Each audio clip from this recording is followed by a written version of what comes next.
Hello नमस्कार दोस्तों। मैं दिलीप कुमार आप सबको इस अपने ही यूट्यूब चैनल में स्वागत करता हूं। दोस्तों आज हम लोग एक बहुत ही चर्चित बुक जिसका नाम है लुसेंट समान ज्ञान जीके, मतलब ये जनरल नॉलेज जीके का एक ऑब्जेक्टिव बुक है जो कि जो भी लड़का अगर कंपटीशन की तैयारी करता हो वो ऐसा हो ही नहीं सकता है कि इस बुक को ना जानता हो। ठीक है, सब्जेक्टिव वाला बुक जो ब्लू कलर का रहता है वो होता है और ऑब्जेक्टिव वाला ये होता है। ठीक है, आप किसी भी एग्ज़ाम के तैयारी करिए, आपको ये ऑब्जेक्टिव बुक पक्का ही सॉल्व करना पड़ेगा। लेकिन एक बात और सुन लीजिए, अगर ये पूरा बुक आप ऑब्जेक्टिव सॉल्व कर लिए तो मैं लिख के कह सकता हूँ कि दुनिया में कोई भी एग्ज़ाम आप आसानी से निकाल सकते हैं, चाहे तो वो बीपीएससी हो या चाहे तो वो फिर यूपीएससी हो। मुझे जहाँ तक इस बुक को पढ़ने में मैं जितना समय लगा के पढ़ा हूँ उससे मुझे पता चलता है कि ये बुक पूरी तरीके से बहुत अच्छी बुक है। ठीक है, तो चलिए बिना समय गवाए आज हम लोग हड़प्पा सभ्यता से स्टार्ट करते हैं। ठीक है, बुक इस प्रकार के है, आप लोग देख लीजिएगा। अगर आपके पास बुक नहीं है तो आप मंगवा लीजिएगा, ठीक ना। और नहीं भी मंगवाइएगा तो मैं इसको एक कड़ी से समझा दूंगा, ठीक ना। चलिए आज मैं स्टार्ट करता हूँ हड़प्पा सभ्यता से, ठीक ना। हड़प्पा सभ्यता से कुल इसमें 76 क्वेश्चन है, तो 76 क्वेश्चन में मैं आपको सिखाऊंगा। ठीक है, देखिए सबसे पहले बात करूं तो भारत में सभ्यताओं को जो विकास हुआ था, सबसे पहले बात करें तो हड़प्पा सभ्यता के बारे में। तो हड़प्पा सभ्यता जो है वो 2500 ईसा पूर्व से लेकर के 1750 ईसा पूर्व तक माना जाता है। बहुत ही चर्चित डेट है, इसको आपको याद रखना। ठीक है, सबसे पहले मैं बात करूं कि सर ईसा पूर्व क्या होता है, ठीक ना। ईसा पूर्व क्या होता है, और यहाँ भी ईसा पूर्व है और एगो ईस्वी होता है, ये क्या होता है। ठीक है, तो यीशु मसीह के अगर जन्म कोई घटना घटी है तो वो कहलाता है ईसा पूर्व, और यीशु मसीह के बाद में कोई घटना घटता है तो उसको कहते हैं ईस्वी। और यीशु मसीह के जन्म को 0 साल कहा जाता है, 0 ईस्वी कहा जाता है। और उससे पहले कुछ भी होगा तो उसको मतलब पीछे घुमाएंगे, जैसे 2500 ईसा पूर्व, और पीछे जाएंगे तो 2501 ईसा पूर्व, 2502 ईसा पूर्व, मतलब आप पीछे, लेकिन आगे जाएंगे तो जोड़ना पड़ता है। ठीक है, चलिए तो हम लोग अब सवाल देखते हैं, डेट याद रखना। ठीक है, सवाल आप लोग के सामने दिख रहा है, थोड़ा सा कम दिखाई दे रहा होगा, एडजस्ट करना। करा हड़प्पा सभ्यता का सर्वाधिक मान्यता प्राप्त काल कौन सा है। तो अभी जस्ट बताएं कि 2500 ईसा पूर्व से लेकर के 1750 ईसा पूर्व तक हड़प्पा सभ्यता का काल माना जाता है। अगला सवाल देखिए क्या कह रहा है, मतलब सिंधु घाटी की सभ्यता निम्नलिखित में से किस सभ्यता के समकालीन नहीं थी। समकालीन कहने के मतलब क्या होता है आप लोग बताइएगा। ठीक है, समकालीन कहने का मतलब था कि वही समय कोई दूसरी मतलब दूसरी सभ्यता चलना चाहिए। जैसे मान लेते हैं कि इधर अगर सिंधु की सभ्यता घट रही है, सिंधु घाटी की सभ्यता घट रही है, तो उधर मिस्र की सभ्यता भी घट रहा था, मेसोपोटामिया का भी घट रहा था, चीन की भी सभ्यता घट रहा था। लेकिन एकमात्र ऐसा सभ्यता ग्रीक का सभ्यता जो उस समय नहीं था, यानी वो बाद में कह सकते हो ये बाद में घटा था। पूरे विश्व का सबसे प्राचीनतम सभ्यता कौन सा है, तो सिंधु घाटी की सभ्यता। आगे देखिए, बोला है कि सिंधु घाटी की सभ्यता कहाँ तक विस्तृत है, माने कहाँ तक फैला हुआ है। ऑप्शन नंबर 1 कह रहा है कि पंजाब, दिल्ली और जम्मू कश्मीर। पंजाब में भी था, दिल्ली में तो मुझे लगता है कि नहीं था, दिल्ली में नहीं था, तो ये ऑप्शन नंबर गलत है। राजस्थान, बिहार, बिहार में भी नहीं था। भाई ये सिंधु घाटी मतलब सिंधु नदी के आसपास वाले एरिया, यानी पंजाब होगा और पाकिस्तान वाला एरिया में जाएगा। पंजाब, राजस्थान, गुजरात, उड़िया कहाँ से आ जाएगा भाई, उड़िया तो और भी नहीं आएगा, संभावना ही नहीं। तो ये क्यों बच लिया, ऐसे आप इसको देख लीजिएगा, ठीक ना। कह रहा है कि पंजाब, राजस्थान, गुजरात, उत्तर प्रदेश, हरियाणा, सिंध और बलूचिस्तान, इसको आपको याद रखना है कि कहाँ कहाँ मिला है सिंधु घाटी की सभ्यता का साक्ष्य। ठीक है, चलिए आगे देखिएगा। अगला सवाल दिख रहा है आप लोग के 4 नंबर सवाल। कह रहा 4 नंबर सवाल में क्या कह रहा है, बोला सिंधु घाटी की सभ्यता में घोड़े के अवशेष कहाँ से मिला है, यानी सिंधु घाटी की सभ्यता में घोड़ा के अवशेष कहाँ से मिला है। Option A Surkotada, option B Banawali, option C Manda या ऑप्शन डी कालीबंग। क्या होगा आप लोग को बताना है। तो सर घोड़ा का अवशेष मिला है सुरकोटदा से। कहाँ से मिला है, सुरकोटदा से, याद रहेगा। चलिए ये पूरी ही बहुत इंपॉर्टेंट सवाल है, आप लोग को ध्यान से करते चलना है। ये एसएससी के मैट 1999 और 2000 कितना है जी 2002 के में पूछा गया है एसएससी के एग्जाम में। कह रहा है कि सिंधु घाटी स्थल जो है जो कि कालीबंगा, वो किस प्रदेश में है। 2 बहुत इंपॉर्टेंट है, एक लोथल और एक कालीबंगा। एक लोथल और एक हो गया कालीबंगा, ठीक ना। तो लोथल कहाँ है, कालीबंगा कहाँ है? तो लोथल आपको जाकर के गुजरात में, ये बहुत दोनों सवाल फेमस है। और कालीबंगा कहाँ है? तो ये है राजस्थान में। कहाँ है?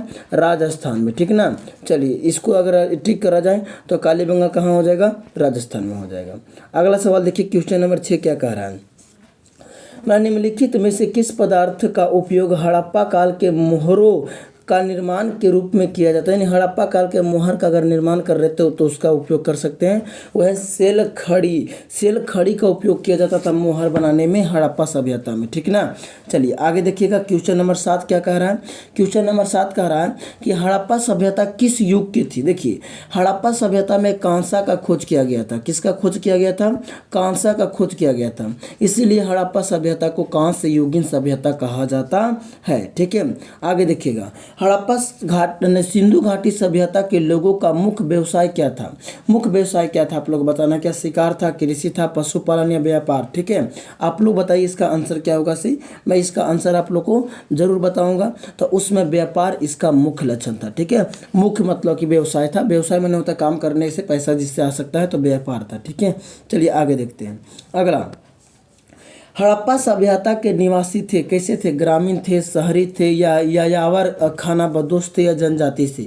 तो भारत की सबसे पहली सभ्यता है शहरी सभ्यता, जो कि हड़प्पा कालीन सभ्यता 9 के बी आपका आंसर सही है, ठीक है। शहरी सभ्यता हो जाएगा। अगला देखिएगा, कह रहा है कि सिंधु सभ्यता के घर किससे बनाए जाते थे? जो सिंधु सभ्यता के घर था वो किससे बनाया जाता था? ईंट से, बांस से, पत्थर से, या लकड़ी से? बताइएगा। आप लोग अगर बढ़िया से सिंधु घाटी की सभ्यता पढ़े होंगे तो वहाँ से खोदने पर ईंट मिला है, तो ऑब्वियसली आप दिमाग लगा सकते हैं कि वहाँ पे किससे बनाया गया है? तो ईंट से बनाया गया है, ठीक है। चलिए आगे देखिएगा, मतलब हड़प्पा वासी किस वस्तु के उत्पादन में सर्वप्रमुख थे? मतलब कौन सा वस्तु को उत्पादन, यानी उत्पादन करने मतलब कि उगाने, यानी कि उपजाने में मतलब कि सबसे ज़्यादा आगे थे, ठीक ना। तो उपजाने में सबसे ज़्यादा आगे थे वो थे कपास को, ठीक ना। किसको उपजाने में आगे थे? वो थे कपास को, याद रहेगा। चलिए आगे देखिएगा इसको, क्वेश्चन नंबर 12, निम्नलिखित विद्वानों में से हड़प्पा सभ्यता का सर्वप्रथम खोजकर्ता कौन था? यानी हड़प्पा सभ्यता को सबसे पहले कौन खोजा था वो बताना, ठीक है। तो इसका था दयाराम साहनी, DR साहनी, ठीक है। आप इसको खोजिए कहाँ है दयाराम साहनी से, ठीक है। Dayaram Sahni option number D में है, ठीक ना। चलिए आगे देखिएगा। अगला सवाल, बाप रे, देख रहे हो कितना बार पूछा गया है। SSC मैट में सुने हाल में, RRB रांची, TC 2005 में, UP PCS के एग्जाम में पूछा गया है, 53वां 5वीं BPSC में भी पूछा गया है। देख लीजिए कितना इंपॉर्टेंट सवाल है। बोला कि सिंधु सभ्यता का पतन नगर जिसको बंदरगाह कहा जाता है वो कौन सा था? तो था लोथल। आपको याद रखना है, ठीक है, कि लोथल को क्या कहा गया है? तो बंदरगाह कहा गया है, यानी बंदरगाह को ही पतन नगर कहा जाता है। ये बात आप लोग याद रखिएगा, बहुत इंपॉर्टेंट सवाल है। कितना इंपॉर्टेंट है आप लोग खुद ही देख लीजिए उसको, ठीक ना।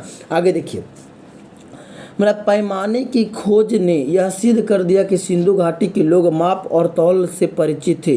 यह खोज कहाँ हुआ है से बताना है। तो 14 के जो आंसर होगा वो हो जाएगा लोथल में हुआ है पैमाना का खोज। आपको इसको आंसर याद रखना है, ठीक है। अगला, बोला कि हड़प्पा कालीन समाज किन वर्गों में बटा हुआ था? ये बताना है आपको कि हड़प्पा काल का जो समाज था वो कौन सा वर्ग था? तो विद्वान, योद्धा, व्यापारी और श्रमिक। आपको याद रखना है, ठीक ना, बिल्कुल याद रखिए। चला जाएगी, क्या बता दिए? विद्वान, योद्धा, व्यापारी और श्रमिक, ठीक है। चलिए,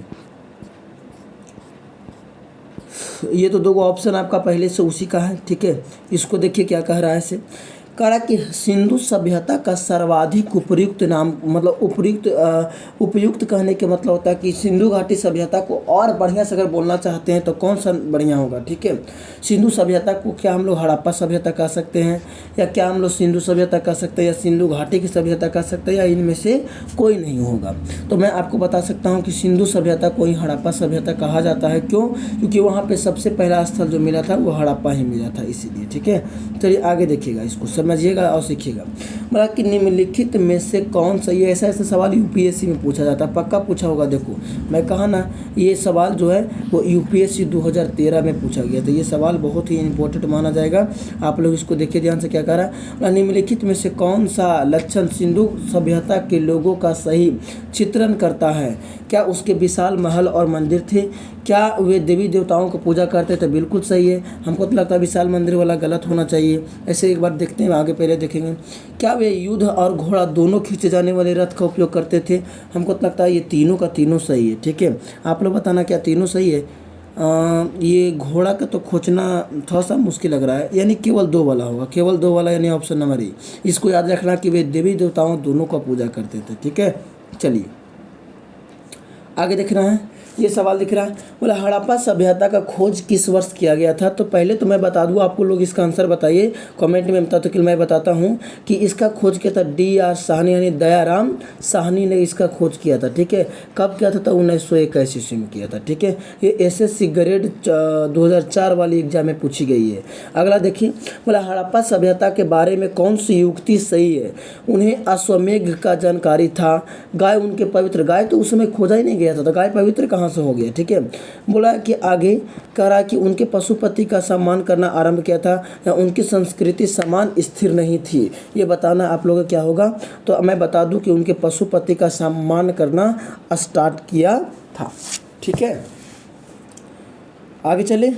आगे देखिए क्वेश्चन नंबर 20 क्या कह रहा है इसे। क्वेश्चन नंबर 20 देखिए, बोला कि हड़प्पा के लोग की सामाजिक पद्धति थी, कैसी पद्धति थी? आपको बताना है कि हड़प्पा के जो लोग था उसकी सामाजिक पद्धति कैसी थी। तो ये टिक मारा हुआ, उचित समतावादी पद्धति थी। ठीक है, चलिए आगे देखिएगा। मतलब सिंध का नखलिस्तान यानी बाग, जो उसको हड़प्पा सभ्यता के किस पूरा स्तर को कहा जाता है? तो मैं इसका आंसर लगा दूं, आप लोग को जरूर बताएंगे। अब वो होता है मोहनजोदड़ो को। ठीक हो, इसको मृतकों का टीला भी कहा जाता है, आप लोग को याद रखना। अगला देखिएगा, अगला सवाल क्या है, गौर से देखिएगा। मतलब हड़प्पा सभ्यता के संपूर्ण क्षेत्र का आकार किस प्रकार का था? तो वो भाई वो त्रिभुजाकार का था। ठीक ना, चलिए आगे देखिए। इसको मिलान करना है कि कौन सा मतलब कि स्थल कहाँ पर ही था। ठीक ना, तो इसको मिलान करते हैं, आप लोग देखिएगा मिलान कैसे किया जाता है। ठीक ना, तो हड़प्पा रावी नदी के किनारे था, ये बात सही है। मोहनजोदड़ो सिंधु नदी के किनारे था, ये बात भी बिल्कुल सही है। लोथल भोगवा नदी किनारे था, एकदम सही है। या कालीबंगा घाघर नदी किनारे, एकदम सही है। यानी कि ABCD पूरा आपको यहाँ पे आंसर लग जाएगा, यानी कि यहाँ पे ये हो जाएगा। ठीक है, चलिए आगे देखिएगा। बोला कि हड़प्पा स्थल, थोड़ा सा छोटा कर लूँ। हड़प्पा सभ्यता के अंतर्गत हल से जोते गए खेत का साक्ष्य कहाँ से मिला है? यानी हल से जोते गए खेत का साक्ष्य कहाँ से मिला है? तो मैं बता दूं आपको, कालीबंगा से मिला है, जो कि कालीबंगा कहाँ है? तो राजस्थान में। ठीक है, चलिए आगे देखिए। अगला है सैंधव सभ्यताओं के ईंटों का अलंकरण किस स्थान से मिला? ईंटों का अलंकरण बताना। ठीक है, तो मैं इसको बता दूं कि ईंटों का अलंकरण भी कालीबंगा से मिला गया है। मोहनजोदड़ो कहाँ है? तो पाकिस्तान में। पाकिस्तान कहाँ है? पाकिस्तान नहीं है, लेकिन यहाँ पर सिंध लिखा है, तो सिंध यहाँ पर सही होगा। ठीक है, आगे देखिएगा।